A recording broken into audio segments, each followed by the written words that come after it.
Hello my dear lovely students. क्या हाल है? कैसे हो? आई होप तुम सब बहुत ही अच्छे होंगे और अच्छा से पढ़ाई करता हो। स्टूडेंट, आज हम लोग केमिकल प्रॉपर्टीज एसिड का लेक्चर नंबर 7 पढ़ेंगे। इसमें हम ये देखेंगे कि न्यूक्लियोफिलिक एडिशन एलिमिनेशन कैसे होगा एसाइल कंपाउंड्स के अंदर, यानी इस वाले डेरिवेटिव्स के अंदर। अच्छा, ये एनसीईआरटी बुक्स में तुम्हारे एक रिएक्शंस है, एक है केमिकल प्रॉपर्टीज में कि रिएक्शन में PCl5 PCl3 and SOCl2 something like that. तो बच्चे डायरेक्टली लर्न कर लेते हैं उसको, है ना। बट मैं बताऊंगा कि फिर बाद में हम लोग कुछ जे के क्वेश्चन जो इस पे बेस्ड आए हैं कैसे आते हैं वो भी लास्ट में हम लोग सॉल्व करके देखेंगे, ताकि तुम्हें समझ में आ जाए। डायरेक्टली लर्न करना आसान है, बट कोशिश करो कि हर एक रिएक्शन को समझने का।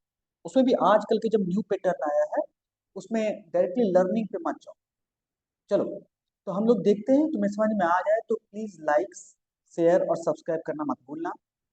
देखो, ये है जो हम पढ़ने जा रहे हैं, ये है मैकेनिज्म ऑफ, मैं हेडिंग डालता हूं, ये है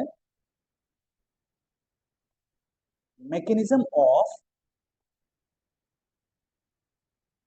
replacement of OH group. OH group मुझे नहीं बोलना चाहिए था, मुझे यहाँ लिख देता हूँ। कोई भी ग्रुप हो, एनी ग्रुप हो, अब वो ग्रुप कुछ भी हो सकता है, ठीक है। तो उसको, उस ग्रुप को रिप्लेस करने का क्या है मैकेनिज्म, ठीक है। जैसे तुम्हारा एनसीईआरटी बुक क्या कहता है, मैं उसको कोट कर रहा हूँ। तुम्हारा एनसीईआरटी बुक कहता है कि the hydroxyl group of carboxylic acids behaves like that of alcohol and easily replaced by the chloride atom, ठीक है। चलो, यहाँ तो क्लोराइड लिखा हुआ है, लेकिन मैं तुम्हें बताना चाह रहा हूँ कि ये एनसीईआरटी बुक में ये कहा है कि ये जो एसिड है, एसिड में जो ये जो ग्रुप है, ये तो एसिड ग्रुप है। तो इस ग्रुप को आप, इस OH ग्रुप को, जो हाइड्रोक्साइल ग्रुप है, इसको आप एक एल्कोहल के तरह ट्रीट करो। ये जो एसिड का OH ग्रुप है, इसको आप एल्कोहल के तरह ट्रीट करो। इसको आप यदि आप रिएजेंट लेते हो PCl5 को, या फिर PCl5 PCl3 से या SOCl2 से, तो ये रिएक्शन कर जाए। अब देखो स्टूडेंट, होता क्या है कि जो OH ग्रुप होता है, इसका मतलब रिएक्शन तभी होगा जब ये OH हटेगा, क्योंकि जब OH हटेगा तभी तो रिएक्शन पॉसिबल है, अदरवाइज कैसे पॉसिबल होगा। तो आखिर ये कैसे पॉसिबल है? क्योंकि OH एक स्ट्रॉन्गर न्यूक्लियोफाइल होता है, यानी वीक लिविंग ग्रुप होता है। तो रिप्लेसमेंट कैसे होगा? अब देखो स्टूडेंट, ये तो अपन को एसिड है ना, ये तो पूरा कार्बोक्सिलिक एसिड है। अब इसको OH को हटा के यदि मान लो Cl लगा दिया, या फिर Cl लगा दिया, या OCOR लगा दिया, या NH2 लगा दिया, या OR लगा दिया, मतलब इसको हटा के ये सारे इसमें से कोई ग्रुप लगा दिया, तो उसे एसिड डेरिवेटिव बोलेंगे, है ना, क्योंकि एसिड का ही पार्ट है तो उसी के डेरिवेटिव्स बोलेंगे। फॉर एग्जांपल, यदि OH हटा दिया, किसके थ्रू? PCl5 या PCl3 या SOCl2 थ्रू हटा दिया, इसको क्या बोलेंगे हम लोग? RCOCl बोलेंगे। इसे हम लोग कहते हैं एसिड क्लोराइड, एसिड क्लोराइड बोलेंगे, है ना। यदि मान लो कि हमने NH2 लगा दिया, तो क्या बोल देंगे? एसिड एमाइड बोल देंगे। यदि हमने OR लगा दिया, क्या बोलेंगे? ईस्टर बोलेंगे, है ना। तो इस तरह से यदि हमने ये ग्रुप लगा दिया, तो क्या बोलेंगे इसको? तो सब के सब क्या है? R और C double bond O, O C double bond OR, तो इसे एसिड एनहाइड्राइड बोलेंगे। यानी सब के सब क्या है? एसिड का ही पार्ट है, एसिड एनहाइड्राइड कहते हैं इसको, एसिड डेरिवेटिव कहते हैं इस सारी चीज को, ठीक है। ये सारे पार्ट जो है अपन एसिड डेरिवेटिव्स है, लेकिन ये एसिड का पार्ट है। सबने क्या किया, ऑब्जर्व किए हो ना, सबने OH ग्रुप को रिप्लेस किया, यानी इतने ग्रुप फिक्स्ड है। इस ग्रुप को हम लोग क्या बोल देंगे? एसाइल ग्रुप बोल देंगे, ठीक है। इसको एसाइल ग्रुप बोल देंगे। तो सबने क्या किया? OH को रिप्लेस करके और ये सब लगा है। इसका मतलब ये हुआ स्टूडेंट कि ये सब जो है एक स्ट्रॉन्गर न्यूक्लियोफाइल हुआ होगा as compare to OH, clear है। अदरवाइज यदि एक अच्छा न्यूक्लियोफाइल ये सब नहीं होता, तो क्या ये रिप्लेस कर पाता OH को? नहीं करेगा रिप्लेस, ठीक है। तो अब यदि मैं बोलता हूँ, तो यदि ये रिएजेंट लेता हूँ, तो इसका मतलब ये सिंपली क्लोरीन नहीं लिया होगा, यानी PCl5 यदि लेके मैं रिप्लेस किया है, या PCl3 लेके रिप्लेस किया है, तो इसका मतलब इसमें से जो क्लोरीन निकलेगा वो एक अच्छा न्यूक्लियोफाइल होगा एज कंपेयर टू OH। मेरी बात समझ में आ गया? क्लियर? तो मैं इसको थोड़ा सा सही बोलता हूँ कि RC डबल बॉन्ड, अब यहाँ पे कुछ ग्रुप लगा देता हूँ, मान लो लेट से G, ठीक है। अब इस ग्रुप, अब ये कोई न्यूक्लियोफाइल्स लेते हैं। अब देखो, ये न्यूक्लियोफाइल हमेशा तभी इसको रिप्लेस करेगा, मतलब तभी ये पॉसिबल है रिएक्शन, जब आपको कोई न्यूक्लियोफाइल लगा दिया प्लस जी। इसका मतलब कि ये न्यूक्लियोफाइल स्ट्रॉन्गर होना चाहिए, यानी इसकी बेसिसिटी जो होगा, इसकी बेसिसिटी ऑफ न्यूक्लियोफाइल क्या होना चाहिए, इसकी should be more, should be more than जी। जी मतलब मैं इस ग्रुप के बारे में बात कर रहा हूँ, उससे ज्यादा होना चाहिए। देखो स्टूडेंट, यदि तुम्हें कंफ्यूजन है ना बेसिसिटी और न्यूक्लियोफाइल लिविंग ग्रुप के बारे में, तुमने पहला ही लेक्चर यही डाला था, जो सबसे पहला लेक्चर है 12th का, क्योंकि मुझे मालूम था कि पूरे ऑर्गेनिक में ये प्रॉब्लम होते हैं बच्चे को समझने में। तो अब यदि तुम्हें वो यहाँ पे प्रॉब्लम आ रही है तो उसको देख लो, तब इस पे आ जाओ। तो देखो बेसिसिटी ऑफ, इसकी बेसिसिटी या न्यूक्लियोफिलिसिटी ज्यादा होना चाहिए, इससे तभी जाके रिएक्शन पॉसिबल है, वरना पॉसिबल नहीं होता। तो थोड़ा सा मैं बता देता हूँ। देखो क्या होता है कि जो वीकर वीकर बेस होगा, वो एक अच्छा लिविंग ग्रुप होता है। मैं यहाँ पर लिख देता हूँ, जो भी वीकर बेस होगा, वीकर बेस यानी स्ट्रॉन्गर एसिड कह दो, तो वीकर बेस जो होगा वो क्या होगा, वो बेटर लिविंग ग्रुप होगा। क्लियर है, लिविंग ग्रुप होगा।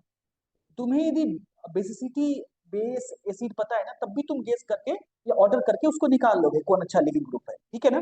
जैसे मैं एक एग्जांपल देता हूँ, देखो अपने पास क्या है कि ये NH2 का NH2 है, ठीक है, मैं इसकी बेसिसिटी लिख रहा हूँ, सबसे ज्यादा होता है।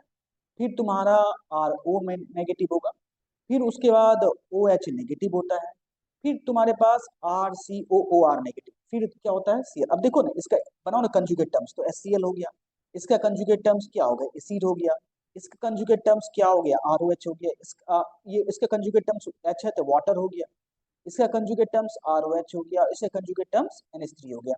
अब मुझे यदि नहीं आता है न्यूक्लियोफिलिसिटी निकालने के लिए, और तुमने ये चीज सीख लिया है, ये तुम समझ गया बस, तो तुम बेसिसिटी और एसिडिटी आ जाए तब भी तुम निकाल लोगे। अब देखो ये HCl एक स्ट्रॉन्गर एसिड है, तो स्ट्रॉन्गर एसिड होगा तो इसका क्लोरीन एक अच्छा लिविंग ग्रुप बन के निकलेगा, एक अच्छा लिविंग ग्रुप होगा। तो तुम्हें यदि बेसिसिटी एसिडिटी पता है तब भी तुम निकाल लोगे कौन कितना अच्छा लिविंग ग्रुप है, कौन कितना अच्छा बेस है, क्योंकि जो स्ट्रॉन्गर बेस होता है वही एक अच्छा न्यूक्लियोफाइल भी होता है। थोड़ा सा डिफरेंस है, हमने अभी डिस्कस नहीं करेंगे, ऑलरेडी हम कर चुके हैं डिस्कस पे। तो तो यदि मैं तुम्हें लिविंग ग्रुप का ऑर्डर बोल दूं तो रिवर्स नहीं कर दोगे, सबसे अच्छा लिविंग ग्रुप कौन सा होगा, Cl नेगेटिव, फिर कौन सा होगा RCO नेगेटिव, फिर क्या होगा OH नेगेटिव, फिर होगा RO नेगेटिव, फिर NH2।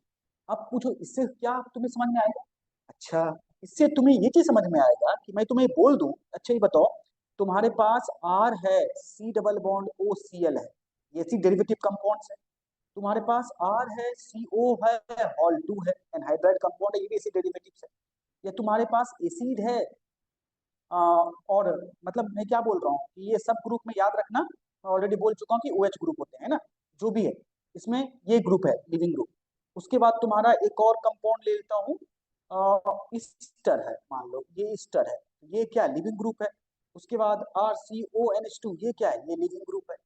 अब मैं तुम्हें बोल दूं कि अच्छा ये बताओ इसकी रिएक्टिविटी ऑर्डर बता दो, तो देखो अब रिएक्टिविटी ऑर्डर के लिए तुम्हें क्या मालूम होना चाहिए, एक अच्छा लिविंग ग्रुप कौन सा है।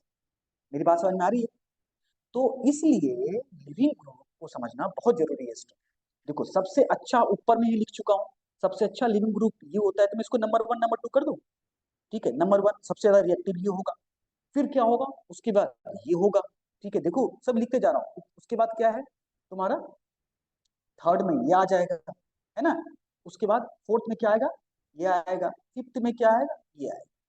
क्लियर हो गया। तो यानी रिएक्ट सबसे ज्यादा रिएक्टिव कौन सा होगा, RCOCl होगा, फिर तुम्हारा एनहाइड्राइड होगा, फिर तुम्हारा एसिड होगा, उसके बाद आ, ये ईस्टर होगा, और फिर RC। लेकिन ये किस पे बेस्ड हुआ, मालूम चल गया ना कि कौन कितना अच्छा लिविंग ग्रुप है, उसके अकॉर्डिंगली इसकी रिएक्टिविटी डिसाइड होगी, ठीक है। तो ये तुम्हारी एनसीईआरटी बुक में जो लिखा हुआ है, reaction with PCl5 PCl3 HOCl2, reaction with ammonia, खैर अमोनिया वाला रिएक्शन हम नेक्स्ट लेक्चर में डिस्कस करेंगे, उसमें अच्छे से डिटेल में कि क्यों तुम सॉल्ट का फॉर्मेशन करते हो, उसके बाद हीट करते हो तो एमाइड बनता है। तो लेकिन कोर कॉन्सेप्ट यही है, चाहे तुम कुछ भी बनाओ, कि एक लिविंग ग्रुप होना चाहिए जो निकलने के लिए, तब जाके रिएक्शंस होगा। अब हम देखो इसके एक मैकेनिज्म पे चलते हैं कि किस मैकेनिज्म को ये फॉलो करता है। देखो स्टूडेंट्स क्या है, आर है, C डबल बॉन्ड O, और यहाँ पे कोई, अब मैं OHCl क्या लिखूं, यहाँ पे डायरेक्ट Lg लिख देता हूँ, लीविंग ग्रुप, चलेगा? चलो, अब जो भी होगा, अब देखो कोई न्यूक्लियोफाइल्स लेते हैं हम, ये न्यूक्लियोफाइल क्या करेगा, इस पे, इस सेंटर पे अटैक करेगा, और जैसे अटैक करेगा तो ये यहाँ से बाहर निकलेगा, ठीक है? तो अब ये जो होगा स्टूडेंट्स, ये बनेगा RCO नेगेटिव Lg और न्यूक्लियोफाइल। ये ऑब्जर्व किए, ये क्या फॉर्म हुआ, ये टेट्राहाइड्रल्स इंटरमीडिएट फॉर्म हुआ, टेट्राहाइड्रल फॉर्म होता है ना। अब देखो यहां से यहां तक तुम आए हो, इसे क्या कहते हैं, न्यूक्लियोफिलिक एडिशन कहते हैं। क्या बोल देंगे, न्यूक्लियोफिलिक एडिशन बोल देंगे। समझ में आ रही है ना? इसे क्या बोलेंगे, न्यूक्लियोफिलिक एडिशन। अब देखो अगला स्टेप में क्या होगा, अगला स्टेप में ये होगा कि जो R है CO नेगेटिव, अब न्यूक्लियोफाइल है और Lg है, तो जैसे ही ये अपना इलेक्ट्रॉन इसको देगा, Lg एक अच्छा लिविंग ग्रुप बन के बाहर निकल जाएगा, क्योंकि सब डिपेंड करता है, ये इलेक्ट्रॉन तभी इस पे आएगा जब ये लिविंग ग्रुप निकलेगा। तो ये सब डिपेंड करता है रिएक्शन की लिविंग ग्रुप कौन सा है, यानी ये आपका न्यूक्लियोफाइल आएगा यहाँ पे। तो ये क्या किया हमने, ये हमने क्या किया, एलिमिनेशन किया। क्या किया इसको, ये हमने एलिमिनेशन किया, ठीक है? इसलिए इसे कहते हैं न्यूक्लियोफिलिक एडिशन एलिमिनेशन, यानी पूरे जो ग्रुप है एसिड वाला ग्रुप, वो न्यूक्लियोफिलिक एडिशन एलिमिनेशन रिएक्शन पे बेस्ड है। तो अभी तक जो कॉन्सेप्ट है उसमें तुम्हें क्या समझ में आया होगा, एक चीज ये समझ में आया होगा कि जो Lg है, लिविंग ग्रुप है, वो बहुत ही अच्छा होना चाहिए, गुड होना चाहिए, ठीक है, एक अच्छा लिविंग ग्रुप होना चाहिए। दूसरा क्या कॉन्सेप्ट समझ में आ गया कि जो न्यूक्लियोफाइल अटैक करेगा वो इनफ होगा, काफी स्ट्रॉन्गर होगा। और थर्ड तुम्हें समझ में आ गया कि रिएक्टिविटी ऑर्डर कैसे अरेंज करेंगे। इस दोनों के बेसिस पे, ये जो हमने बेसिस पढ़ा है, इस दोनों के बेसिस पे रिएक्टिविटी कैसे अरेंज करेंगे, वो मैंने यहाँ पे रिएक्टिविटी का ऑर्डर लिख चुका हूँ, ठीक है? समझ में आ गया? अब देखो जो जेई में क्वेश्चन आया था स्टूडेंट्स, और जेई में और IIT जेई 2000 में और 2003 में, 2004 में, उस समय ये ट्रिपली हुआ करता था। देखो वहां पे उस समय क्वेश्चन एक आया था क्या, कि एक है RC डबल बॉन्ड O और तुम्हारा Z है, इसको न्यूक्लियोफाइल से रिएक्शन कराए, तो आपका कंपाउंड बना है RC डबल बॉन्ड O और न्यूक्लियोफाइल प्लस Z में। तो तुमसे क्वेश्चन ये पूछा है कि बताओ Z कौन सा होगा। अब मैं ऑप्शन लिखता हूँ, ये तुम इस लेक्चर को समझ गए हो तो तुम खुद ही रिस्पॉन्स कर दोगे। Cl, ये लिया हमने Cl, B ऑप्शन लिया है NH2, और C लिया है OC2H5, और डी लिया है OCOCH। बताओ इसमें से कौन सा होगा। ऑब्वियसली तुम अभी लेक्चर पढ़े हो, सबसे अच्छा लिविंग ग्रुप होता है, तो ए ऑप्शन करेक्ट हो जाएगा, है ना? कितना इजी है, आसान है। मगिंग करो, लेकिन जहाँ पे तुम्हें ऑप्शन नहीं दिखता है समझने का, वहां मगिंग करो, लेकिन कोशिश करो कि जितना हो सके उतना समझे। अब देखो सेकेंड वाला पार्ट क्या है, एक और क्वेश्चन बताओ, ये IIT जेई में 2000 में आया था, ठीक है? अब देखो ये क्या है, यदि बेंजोइल क्लोराइड कह रहा है, इस प्रिपेयर तुम्हें करना है, benzoyl chloride C6H5 C double bond OCl तुम्हें बनाना है। तो अब कह रहे हैं ये बनाओगे, कैसे बनाओगे, बेंजोइक एसिड से, बेंजोइक एसिड से तुमको बनाना है। अब मैं तुम्हें रिएजेंट दे रहा हूँ, तुम गेस करो क्या रिएजेंट करेक्ट होगा। Cl2 जुबिलाइट लिया, सेकेंड है SO2Cl2 लिया, थर्ड कह रहा है SOCl2 लिया, फोर्थ कह रहा है Cl2 वाटर। देखो ये तो तुम्हारी बुक में ही है, एनसीईआरटी में। तो SOCl2 एक अच्छा न्यूक्लियोफाइल होगा, करेक्ट है, OH के कंपेरिजन में।